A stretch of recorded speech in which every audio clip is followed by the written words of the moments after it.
Good morning, DFW. You're watching the DFW Business Podcast. I'm Aaron Spatz. Thank you so much for tuning in for yet another exciting week. We're just thrilled that you're here.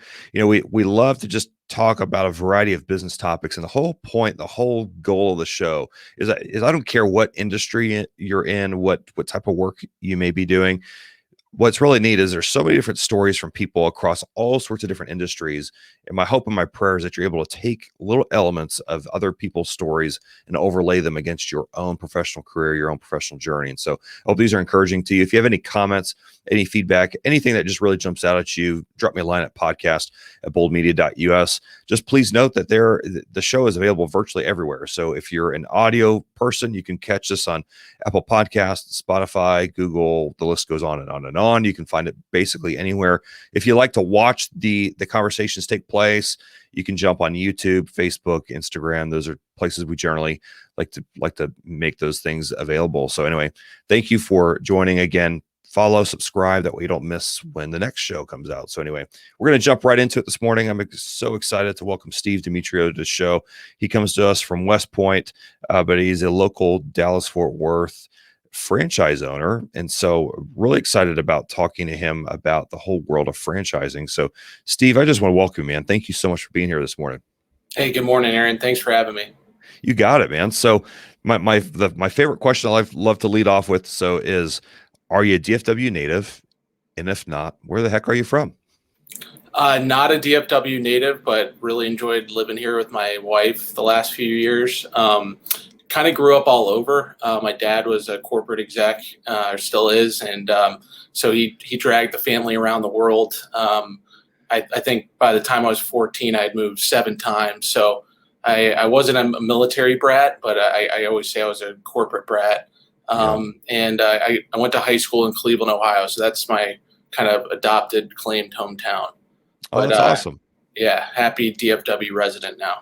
Oh, that's cool, man. Yeah, well, shoot, I mean, moving a whole bunch of times for work. I mean, yeah, you may not have punched the military brat ticket, but man, you've definitely seen a lot of places and been able to experience a lot of different things. So that's pretty cool. That's a great experience. Definitely. Yeah. Well, so your first dive into everything, in terms of professional career. So you actually served our great nation as a U.S. Army infantry officer. So I won't give you too much of a hard time about the whole West Point antics, but you and I got the same undergrad, which is interesting. I don't run into too many economics people, so that's pretty cool. But one, thanks for putting in a few years, but then two, help me understand what your transition process looked like and what you did, on the back end of your military journey. Yeah, definitely. Well, thanks for your service too, Aaron, by the way. Absolutely. And I gave most of my 20s away to Uncle Sam, which I was glad to do. It was a great time. Learned a lot about myself and leadership and all that good stuff about. And then so after, I was transitioning out of the Army, I kind of knew at that point I didn't want to go work for a big corporation. I always joked that it doesn't get bigger than the Department of Defense. So kind of wanted to steer away from, big bureaucratic organizations. Not that there's anything wrong with it, just wanted to learn a different skill set. And, so I started exploring different avenues on how to approach entrepreneurship.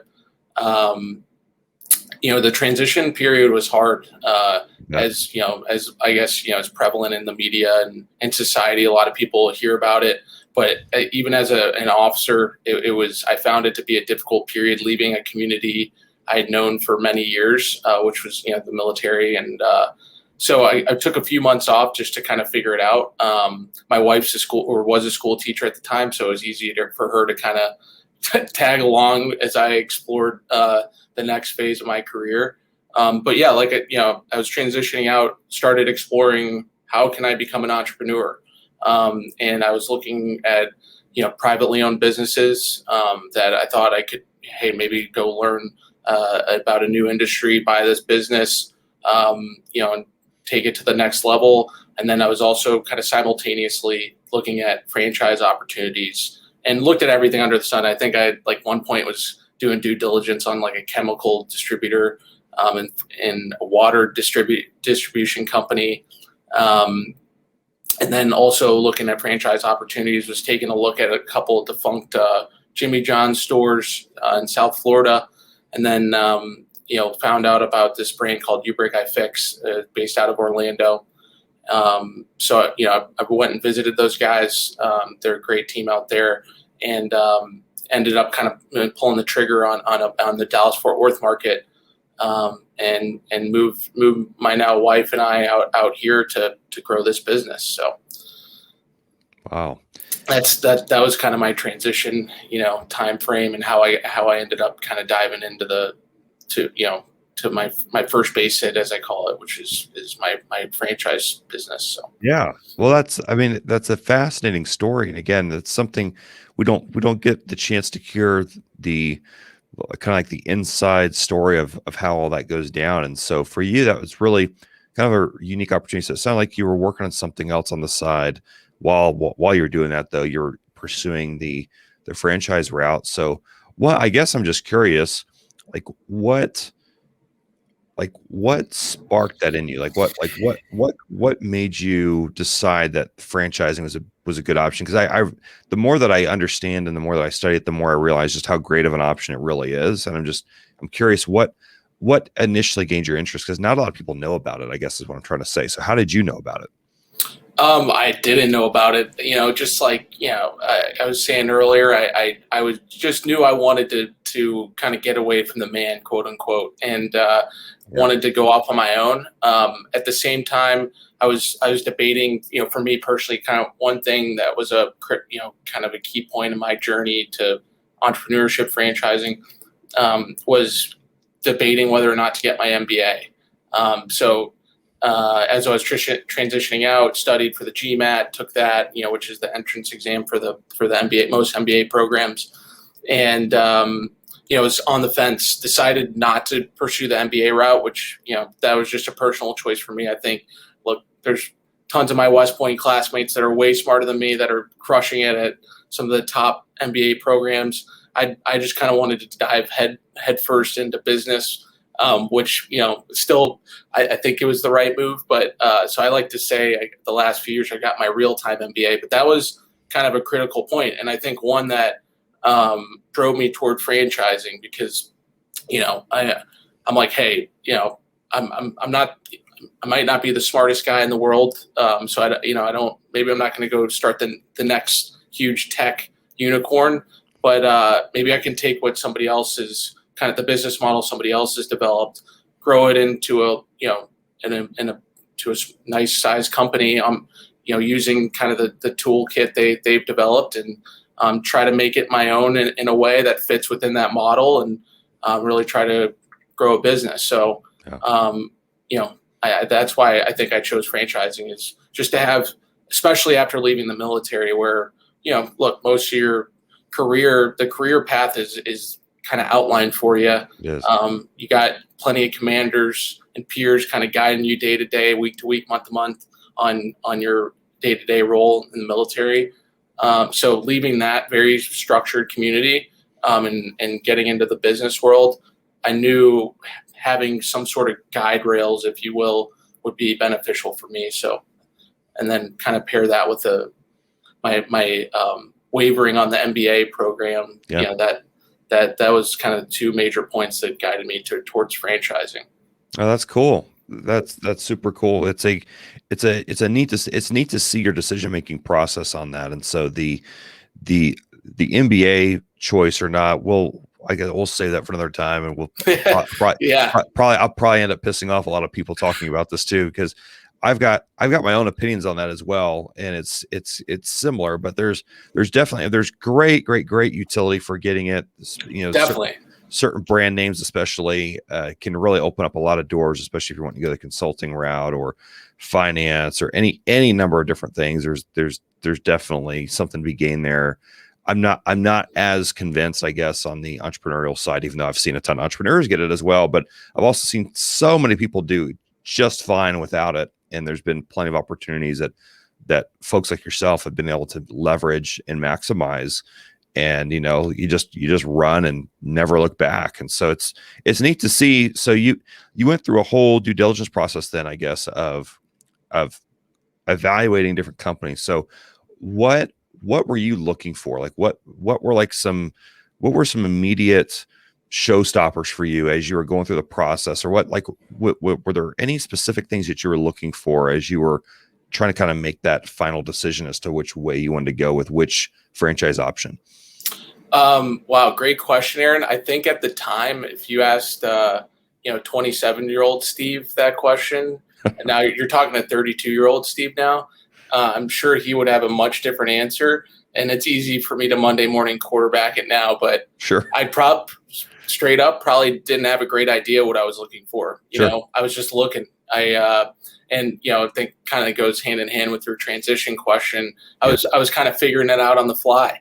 Yeah. And now if you ask me that, I have a much better kind of criteria laid out on kind of businesses I'm interested in. But at that time, I was really just looking for something I thought, all right, I'm capable of doing this. I think I'm not going to epically fail if I take over or start this business.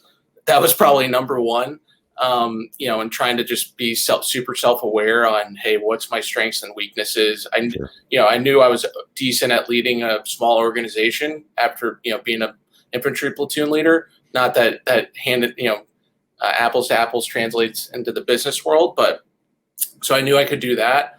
As long as I could grasp the general business model, and not mess it up too bad, I thought maybe I'll have a decent chance of being successful. That probably didn't really know at the time, to be honest with you. Just that's all good. Something I could wrap my head around and try to make a little better than when I got it. That was probably my two key KPIs there. So, hey, that's some place to start, and you're obviously doing something right. So I wouldn't razz yourself too much, man. I think I think you're in a good spot. So talk with me then. You've made the decision. You flew out to Florida, kind of checked out the corporate headquarters, kind of got a little bit of a meet and greet, I guess, with those folks and an understanding of the business itself. And so you go to squeeze the trigger, you sign on the dotted line. Like walk us through what that's like. Again, it's not every day we talk to folks that have some inside knowledge on franchise. I've only spoke to a few people that have done this. And so help me understand what happened between I'm doing this, let's sign, to first store is open and up and running. Yeah, sure. It's I'm not an expert on a lot of other brands, but generally it's in the franchise world. It's somewhat kind of consistent process, and I'll just talk through my experience, like you asked, Aaron, and there's certainly some across other brands probably some similarities, but yeah. So typically most people like me probably doing a lot of searching online. There's also, I know you've had one or two on your show or one of your other shows or this show, or there's franchise brokers. Yep. And plenty of organizations that can help you choose. I was kind of just doing it on my own, looking online, using good old World Wide Web. And once I found the brands, a couple brands I was interested in, kind of started doing some more exploring on those specific brands. Obviously, uBreakiFix being one of them. And reached out. Typically, again, kind of generalizing it for the audience, if that's all right. Yeah, sure. Typically, there'll be, on the website, a way to reach out. On the bottom of the website, it says franchising. Click that, and there'll be all sort. Then the kind of the path starts. And so, anyway, got in touch with them, talked to them. They kind of sniffed me out. I sniffed them out over the phone, and then flew out to Orlando for a discovery day. So. Again, most brands will have discovery days for prospective franchisees. You go out there, you learn a little more about the brand, kind of see it in person. I think we went to like a store in Orlando, and met the leadership. That's certainly an important aspect of kind of hitching your wagon onto the franchise train is making sure you're jiving with the guys at the home office, wherever that is. And and then, kind of flew home, thought about it a little more, and then decided I wanted to go for it. Ended up, so I have the rights to develop 13 stores in the Dallas-Fort Worth market. So Wow. we currently have 9 stores, and now have a fleet of 9 mobile repair vans. So, and again, uBreakiFix is a consumer electronics repair brand. So fixing a lot of broken phone screens, computer issues, hardware, software, and anything with the power button. That's our motto. So anyway, so I determined I want to go after Dallas, want to do uBreakiFix. What's the opportunity look like? So I knew I wanted to scale. I knew I didn't want to do it small. So I wanted to, kind of go a little bit bigger than just 1 or 2 stores. So I secured the rights to develop a number of stores here in the Dallas-Fort Worth metro. And then you're once you kind of determine where you want, how much you want, then it's just negotiate, kind of legal stuff, going through franchise agreements, all that good stuff. And then, from there, now it's time to open the store, right? So I opened my first store in Flower Mound. It was just me, myself, and I.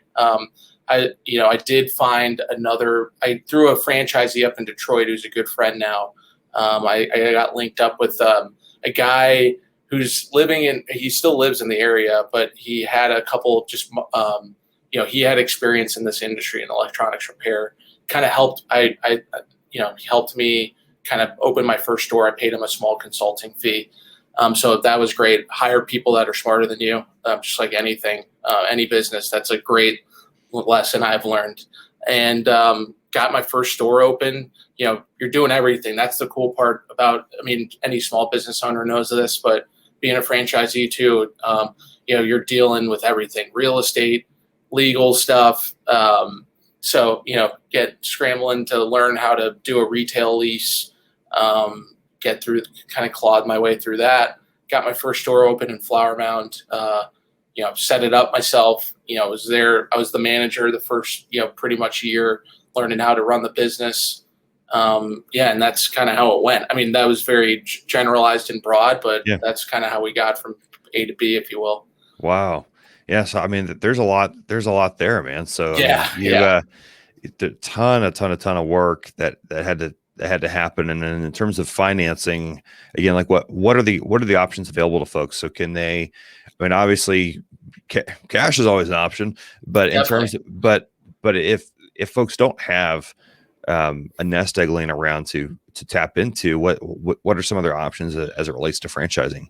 Yeah, so I think I'm glad you said specific to franchising, because I do think there are a lot, again, in different niches in franchising, there's a lot of capital available out there. Obviously, the first place to start is the SBA. I was actually talking to one of my West Point classmates in the Pacific Northwest last week who's interested in opening a franchise concept up there.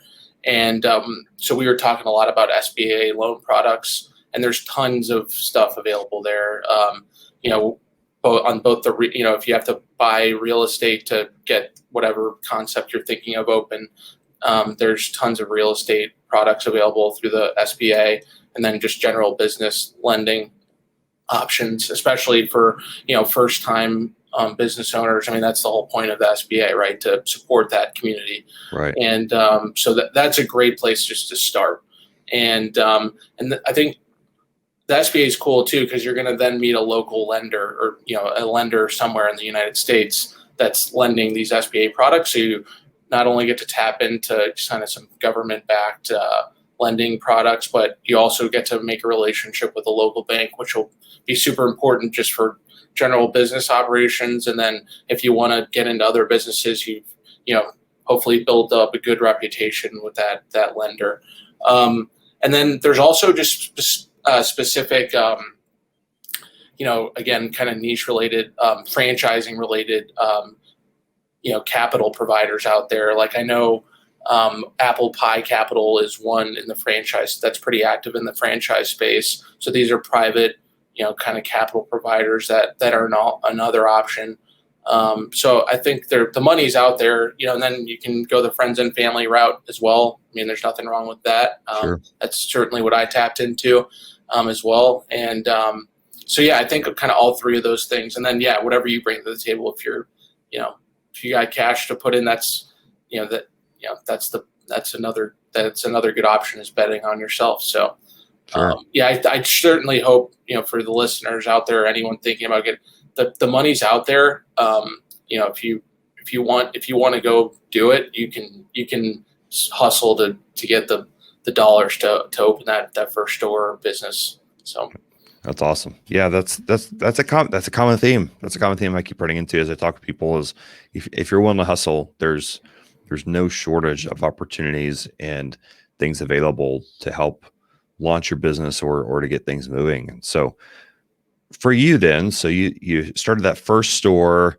You described a little bit briefly about like that first year or so. So when it came time to start to begin to hire employees, right? And you started to add vehicles to the lineup. And then obviously you started to have ideas of expanding, more in terms of the local DFW market. So again, I would just ask you, like, what was your process there for that? Like what were the big learning moments for you there? What were the big challenges also, but what were the big wins during that whole time? And I know I'm asking a lot, so I'll reattack as we go through this. Yeah. Keep me on track here, Aaron. Sure. Down rabbit holes. Growing is hard, right? Just like any business. It was hard for me because, like I said, my first store, I was in there every day, 7 days a week, scrapping. I was the guy. Like, if you went to the counter, like you were talking to me, or, I was behind the back cranking out phone repairs.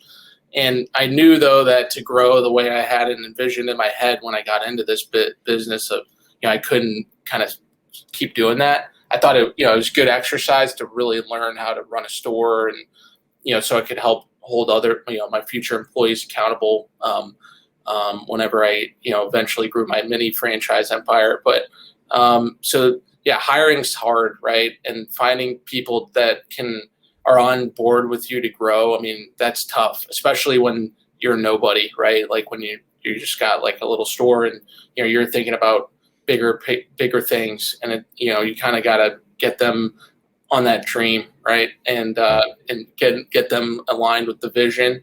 And that's tough because, a lot of folks just want to come in and get paid and know that you're going to pay them on time, which we were always able to do. It's just, you got to find that one or two people that are, going to really scrap with you to help grow your business. And so that was tough. That was a hard thing to learn. And, I certainly value now finding great employees that really do want to grow, not only with me, but on their personal journey, on their personal career.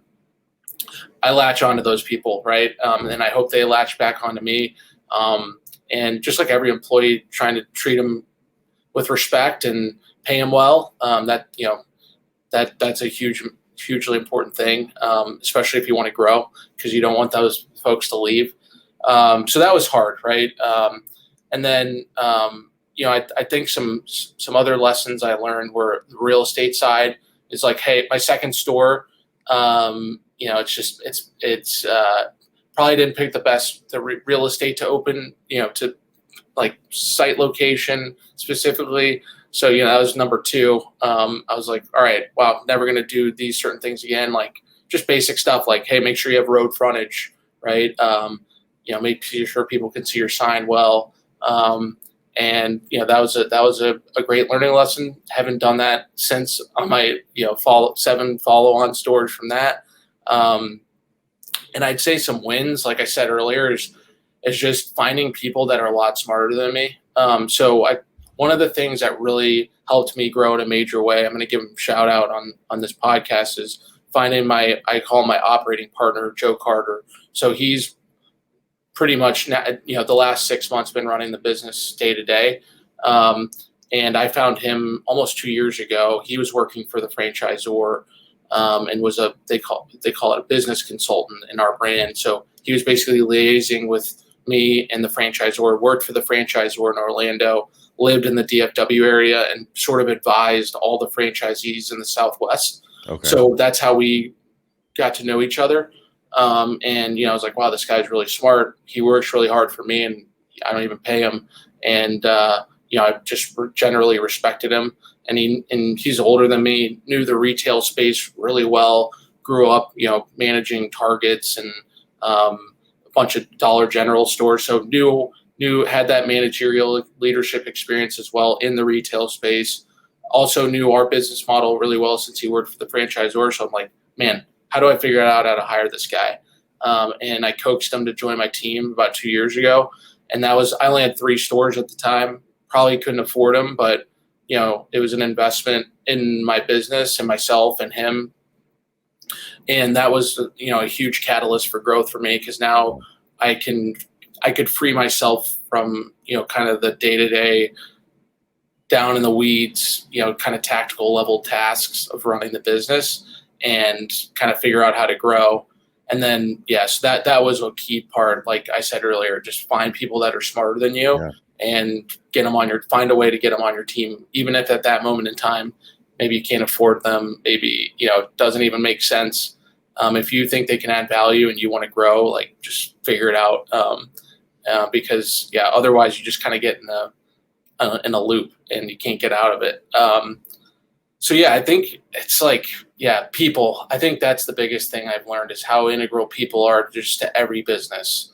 And if you have good people, if you have good inputs, which most businesses are people, you're generally going to have good outputs, and you're going to see that in the bottom line. Like, even if my labor costs are super high, if you're taking care of your people, they're going to take care of your customers. Your customers will be happy.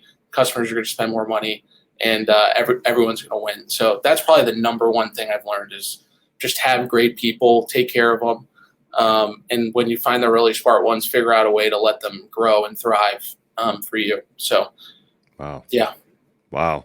No, that's really cool, because you were able to find a subject matter expert on the specific business, local to the market, plenty of retail experience, so understands a lot of the ins and outs of that specific type of industry.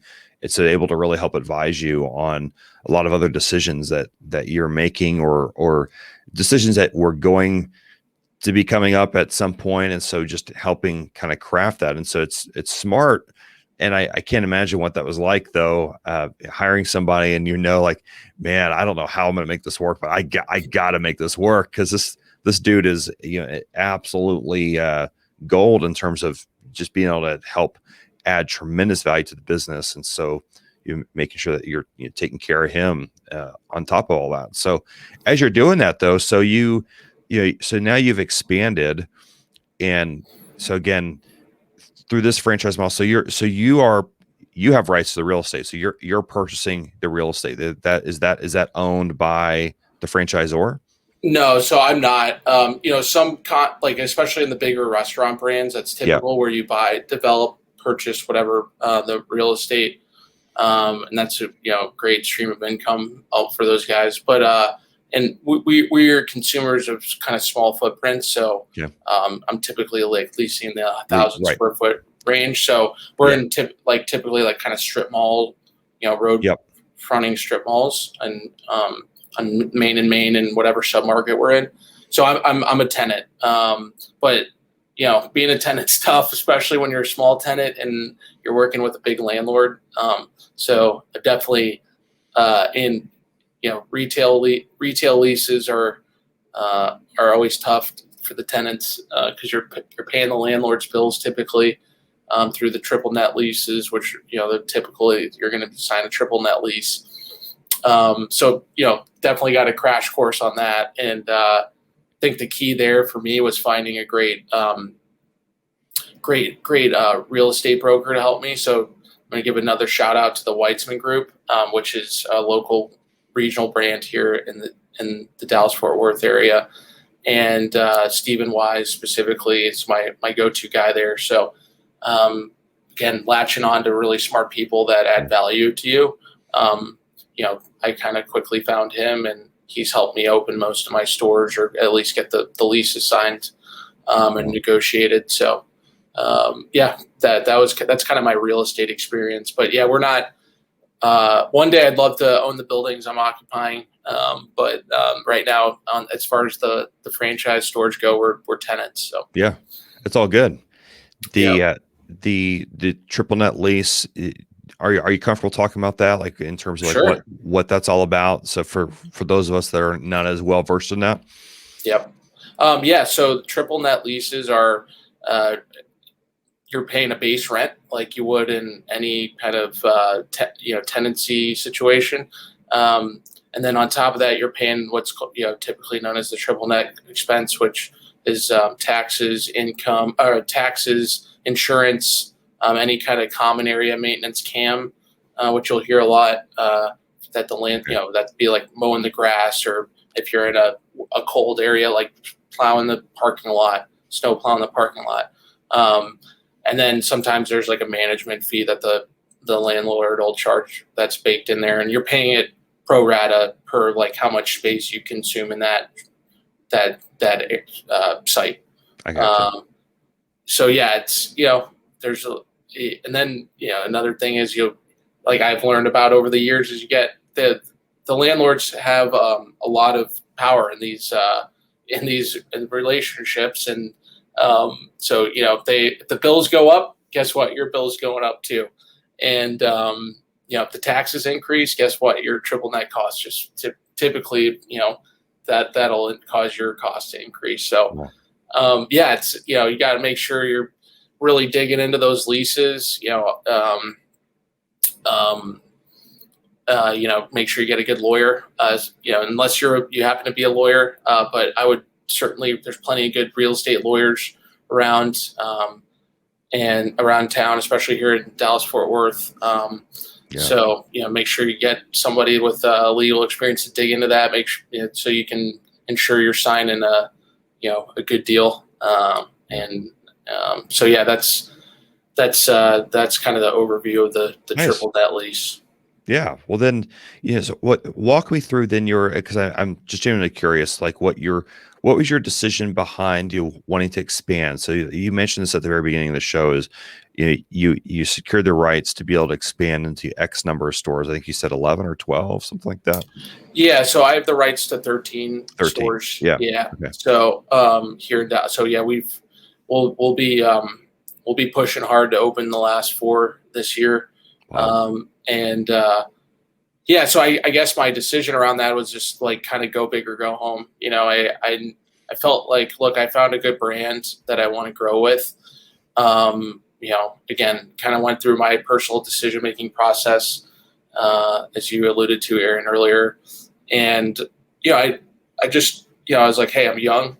This is going to be my first, like, let's go for it, And then I knew too, if it was a failure, like, the stakes were low on that opportunity to expand. I had a deposit out there on future stores, so I just kind of bet, hey, if it doesn't work out, like net, like I at least I gave myself a shot to just have that opportunity to grow. Yeah. So that was pretty. I knew I want whatever I did. I wanted to at least have the ability to scale. Wow. I just think business gets smoother as you get bigger in a lot of ways, and costs get spread out. So I didn't know much back then, but I knew that might be the case. So Yeah. Well, and then taking your learnings forward. So are you I'm trying to think of how do I ask this? Like, are you only able to exclusively work with this brand in terms of business opportunities, or does it preclude you from any other work that you may decide that you want to do?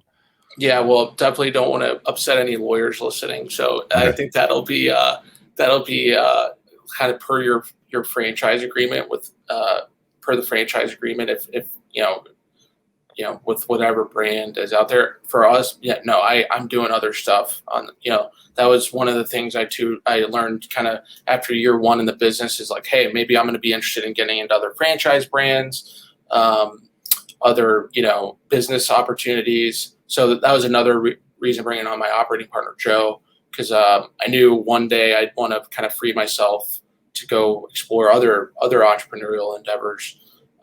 So for my case, so I'm not limited, as long as I'm not, hanging out with the competitors. Right.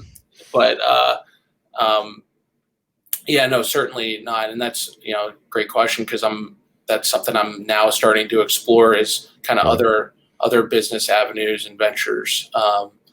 So yeah, most of the time you're exclusively nailed down to that brand in the franchising space. And especially here locally in Dallas Fort Worth, there's some huge franchise operators that are in a bunch of different brands, that are huge, massive $1 billion companies, and they own a lot of franchise stores in multiple brands. So just even here regionally, there's some great examples that of guys doing that. So Yeah. Wow.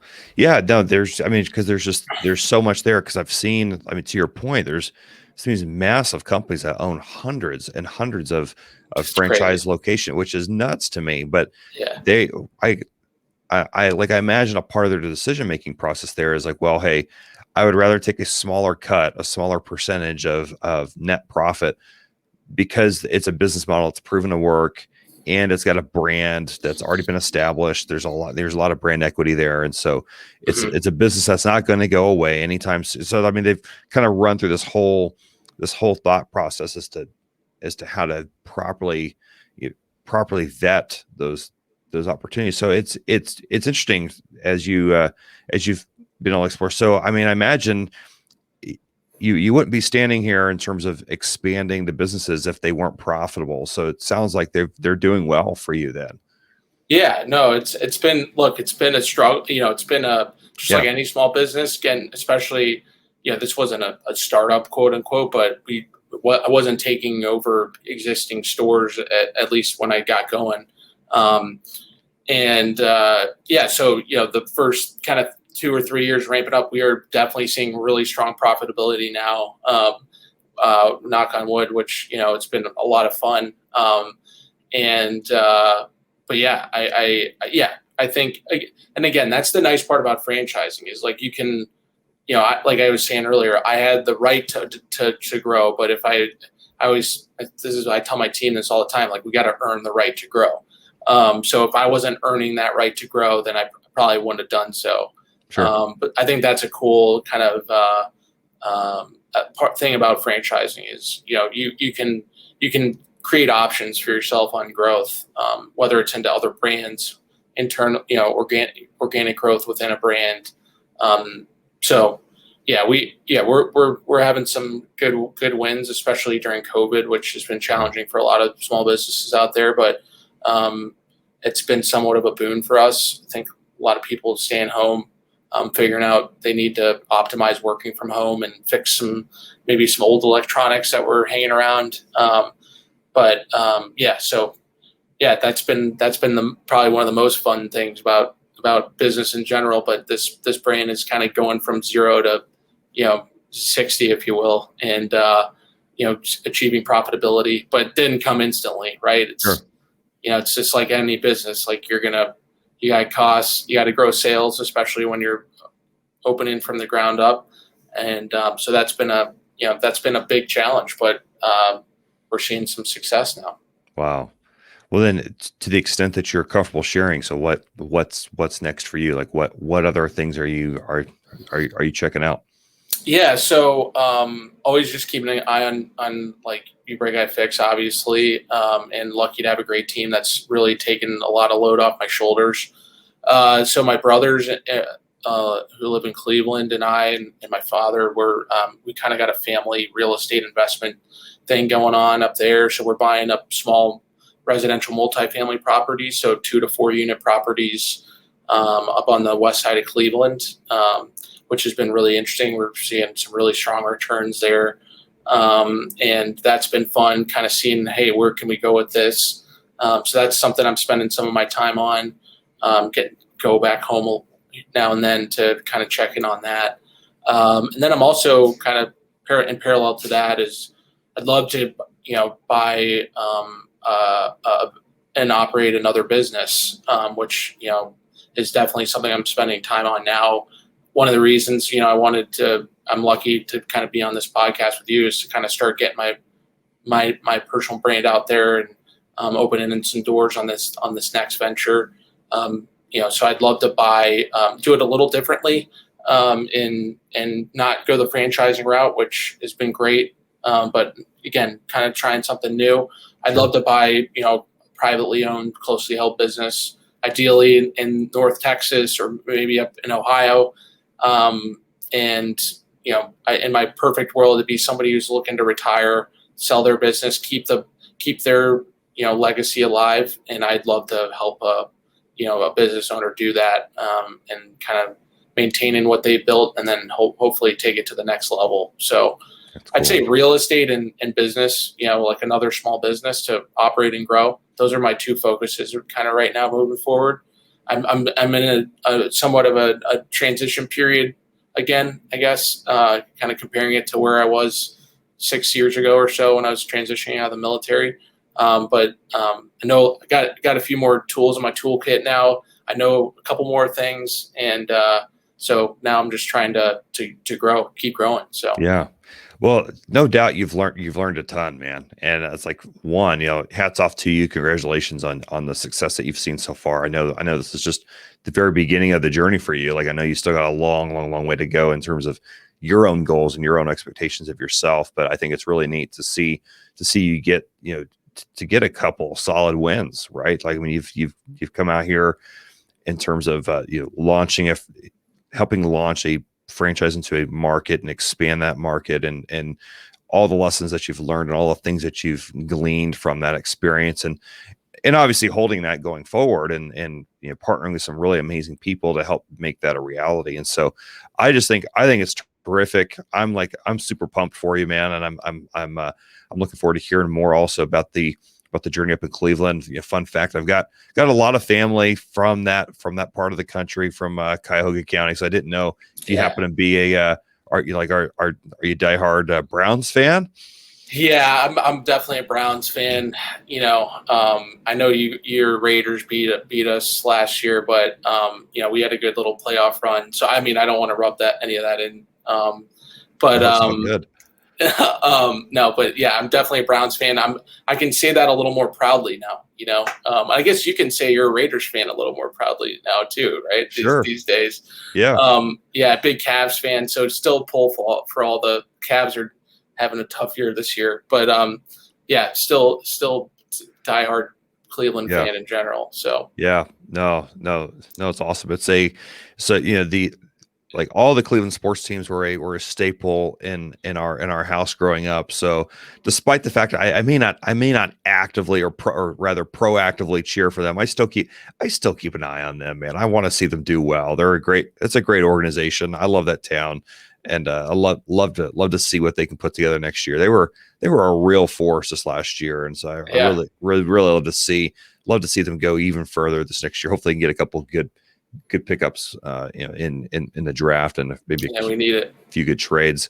Yeah, there's a lot, man. There's a lot of teams that need some help. So it'll be fascinating for sure.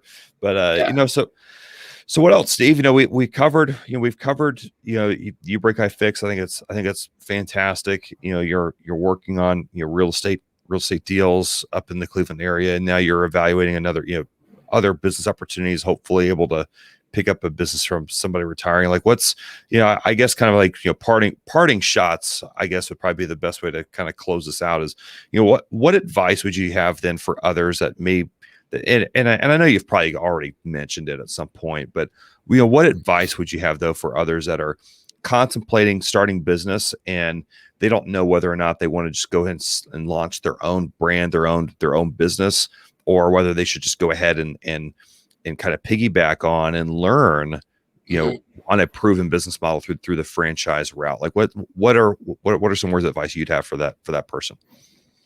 I would say, why not explore both and figure out which one makes the most sense for you? Because you're going to learn. You got it's like you got to start just by taking that first step, and that's just again exploring and making a few phone calls. Doesn't take a lot of time, and you'll quickly know and realize and learn what feels right and what doesn't. And I'd say a lot of times good old gut instinct, that means something. At least that's what I believe. So I would say just kind of have all the options in front of you and select the best one that's out there for you, and then go for it. That's the next important piece, is just, if it feels right, you've done your homework, go for it. And there's very few mistakes in life that are impossible to recover from. And so if it doesn't work out, go back to what you were doing. But again, if you do your homework, you work hard, you're passionate about it, most of the time the stars can align, and you'll see some level of success. So that's mine. And I really appreciate you having me on, by the way, Aaron. This is great. So absolutely, Steve. What's the best way that people can get in touch with you? Would you rather them look you up on LinkedIn, or is there a website or email address that you want to share, or LinkedIn the best place? You can go to scythellc.com. It has a little more about me and my business background and kind of what I'm looking for next. And then, LinkedIn, Steve Demetriou III. I don't think there's probably many Steve Demetriou IIIs out there. So I'd love to connect with anyone, especially if you want to kind of talk about small businesses in North Texas, which I guess this is the right podcast to be on. Yeah, darn right. I'd love to, I'm a big believer in coffees can go a long way. So, hit me up. Let's grab a coffee, and love to meet you. And and this was great, Aaron. This was awesome experience. Again, thanks for having me. Absolutely, Steve. Thank you so much. And let's stay. And real quick about the coffee note. Now that more and more places are open now, this is becoming a much more viable way to meet with people now. So it doesn't have to be virtual anymore. So, which is just really cool, because I could not agree with you more. I've done so much business through coffee shops. It's absolutely insane. So, but no, my friend, thank you so much for being here with me this morning. This has been a true treat for me. Thanks so much, Aaron. Have a great day.